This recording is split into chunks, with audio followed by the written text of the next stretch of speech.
सभी का बहुत बहुत स्वागत है। आज बहुत से महत्वपूर्ण फैक्ट हैं एवं आगामी मध्य प्रदेश लोक सेवा आयोग की परीक्षा हेतु ये वीडियो काफी इंपॉर्टेंट होने वाला है। तो चलिए टॉपिक को हम शुरू करते हैं। हाल ही में रेलवे बोर्ड ने ट्रेन दुर्घटनाओं के मुआवजे की राशि को कितने प्रतिशत बढ़ा दिया है, कितने गुने बढ़ा दिया है? तो 10 गुना बढ़ा दिया है। इंडो लैटिन अमेरिका संस्कृत महोत्सव का चौथा महोत्सव कहां आयोजित किया जाएगा? नई दिल्ली में। एडीबी एशियन डेवलपमेंट बैंक ने किस देश को $400 मिलियन की देने की घोषणा की है? अफगानिस्तान को। 451 करोड़ रुपए की लागत वाले अंतर्राष्ट्रीय क्रिकेट स्टेडियम का शिलान्यास कहां किया गया? तो वाराणसी में, बनारस में।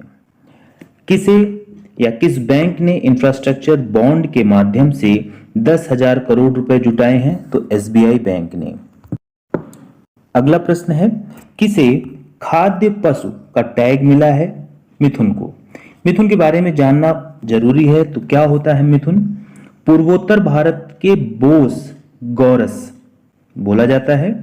मिथुन, जिसे वैज्ञानिक रूप से बोस फ्रंटलिस के रूप में जाना जाता है, एक उल्लेखनीय गो जातीय प्रजाति है जो पूर्वोत्तर भारत के हरे भरे और पहाड़ी क्षेत्रों में विशेष रूप से अरुणाचल प्रदेश, नागालैंड, मणिपुर और मिजोरम राज्यों की मूल निवासी है। ये अक्सर पहाड़ियों के मवेशी के रूप में जाना जाता है। मिथुन इस क्षेत्र में महत्वपूर्ण सांस्कृतिक, आर्थिक और पारिस्थितिक महत्व रखता है। किसे जम्मू कश्मीर में कचरे के खिलाफ युद्ध के लिए राजदूत नियुक्त किया गया है? तो कैप्टन बाना सिंह को। विश्व बौद्धिक संपदा संगठन द्वारा प्रकाशित ग्लोबल इनोवेशन इंडेक्स 2023 रैंकिंग में भारत 40वें स्थान पर है। इसके बारे में थोड़ा सा देख लेते हैं फैक्ट। विश्व बौद्धिक संपदा संगठन द्वारा प्रकाशित ग्लोबल इनोवेशन इंडेक्स 2023 रैंकिंग में भारत ने 132 अर्थव्यवस्थाओं में से 40वीं रैंक बरकरार रखी है। ग्लोबल इनोवेशन इंडेक्स में भारत कई सालों से तेजी से आगे बढ़ रहा है। ये हमारे लिए महत्वपूर्ण विषय है। साल 2015 में 81वें स्थान से बढ़कर साल 2023 में यह 40वें स्थान पर पहुंच गया है। अगला प्रश्न है, international institute for management development द्वारा जारी वर्ल्ड टैलेंट रैंकिंग रिपोर्ट 2023 के अनुसार भारत किस स्थान पर है? तो भारत 56वें स्थान पर है। भारतीय टेनिस खिलाड़ी को 2024 टेनिस हॉल ऑफ फेम के लिए नामांकित किया गया है। तो लिएंडर पेस को। विश्व समुद्री दिवस प्रतिवर्ष कब मनाया जाता है? तो सितंबर के अंतिम गुरुवार को। क्यों मनाया जाता है ये प्रतिवर्ष विश्व समुद्री दिवस सितंबर के अंतिम गुरुवार को मनाया जाता है? इस वर्ष यह कब हुआ? 28 सितंबर को। विश्व समुद्री दिवस अंतर्राष्ट्रीय समुद्री उद्योग के श्रमिकों के अथक परिश्रम का सम्मान करने के लिए मनाया जाता है। विश्व समुद्री दिवस 2023 की थीम क्या थी? MARPOL at 50 our commitment goes on. अंतर्राष्ट्रीय समुद्री संगठन की स्थापना कब हुई थी? इससे रिलेटेड जो जीके है वो क्या होगा? 17 मार्च 1958 को अंतर्राष्ट्रीय समुद्री संगठन की स्थापना की गई थी। अंतर्राष्ट्रीय समुद्री संगठन के संस्थापक कौन है? तो संयुक्त राष्ट्र है। अंतर्राष्ट्रीय समुद्री संगठन का हेडक्वार्टर या मुख्यालय लंदन, यूनाइटेड किंगडम है। अंतर्राष्ट्रीय समुद्री संगठन के महासचिव कौन है? किटक लिम। तो हम साथ साथ में करंट के साथ उसके स्टैटिक जीके को और जो परीक्षा उपयोगी फैक्ट है उनको भी देखते हुए चल रहे हैं। Subroto cup sub junior under 14 लड़की बॉयज बेंगलुरु में शुरू होंगे। सुब्रतो कप क्या है हमको मालूम है, हमने पिछले वीडियो में देखा ही है। सुब्रतो कप अंतर्राष्ट्रीय फुटबॉल टूर्नामेंट के 62वें संस्करण का सब जूनियर अंडर 14 बालक वर्ग बेंगलुरु में शुरू होगा। इतिहास में यह पहली बार है जब देश के सबसे प्रतिष्ठित इंटर स्कूल फुटबॉल टूर्नामेंट की राष्ट्रीय चैंपियनशिप राष्ट्रीय राजधानी से बाहर खेली जा रही है। Heroic higher secondary school Imphal मौजूदा चैंपियन है इसमें। अगला प्रश्न साइंस से रिलेटेड है, काफी महत्वपूर्ण है। मोनोक्लोनल एंटीबॉडीज के संबंध में क्या होता है? ये मोनोक्लोनल एंटीबॉडीज प्रयोगशाला में निर्मित प्रोटीन है जो प्रतिरक्षा प्रणाली के एंटीबॉडीज की नकल करते हैं। केरल में निपाह वायरस के प्रकोप से निपटने के लिए भारत ने मोनोक्लोनल एंटीबॉडी खुराक की खरीद के लिए ऑस्ट्रेलिया से संपर्क किया। वे स्वयं को एंटीजन आमतौर पर रोग पैदा करने वाले अणुओं से जोड़ता है और प्रतिरक्षा प्रणाली को उन्हें खत्म करने में मदद करता है। तो साइंस के लिए काफी महत्वपूर्ण फैक्ट बन जाता है हमारे। अगला प्रश्न है INB राज्य मंत्री डॉक्टर एल मुरुगन ने 15वें TIFF के उद्घाटन में भारत का प्रतिनिधित्व किया। सूचना इंफॉर्मेशन एंड ब्रॉडकास्ट सूचना और प्रसारण राज्य मंत्री कौन है? तो डॉक्टर एल मुरुगन ने 15वें ताशकंद अंतर्राष्ट्रीय फिल्म महोत्सव के उद्घाटन में भारत का प्रतिनिधित्व किया। तो ये एक इंपॉर्टेंट प्रश्न तो है। भारत नई दिल्ली में PATA ट्रैवल मार्ट 2023 की मेजबानी करेगा।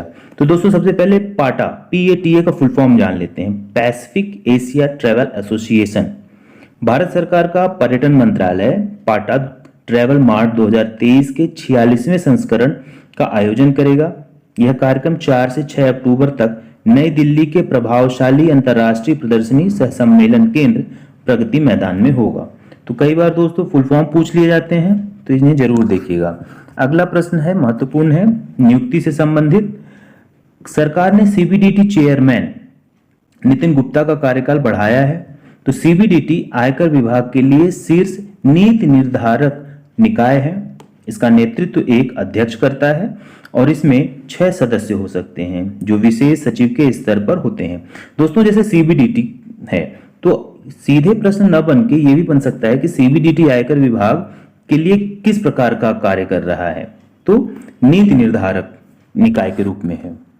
अगला प्रश्न है, PM मोदी आकांक्षी ब्लॉकों के लिए संकल्प सप्ताह कार्यक्रम शुरू करेंगे।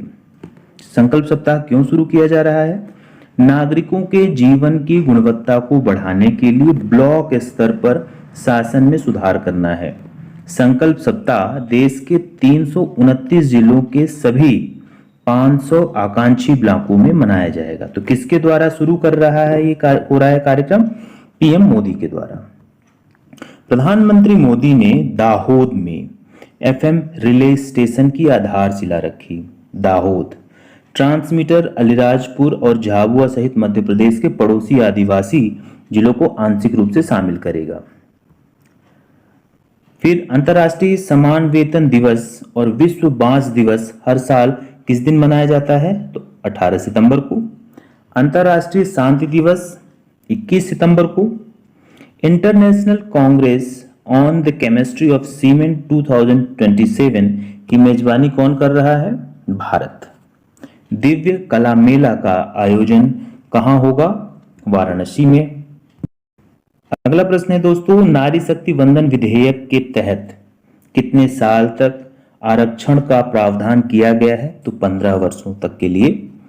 नारी शक्ति वंदन विधेयक के तहत विधानसभाओं में महिलाओं को कितने प्रतिशत सीट आरक्षण दिया जाएगा? तो 33%। नारी शक्ति वंदन विधेयक केंद्र सरकार ने किस सभा में पेश किया? लोकसभा में पेश किया।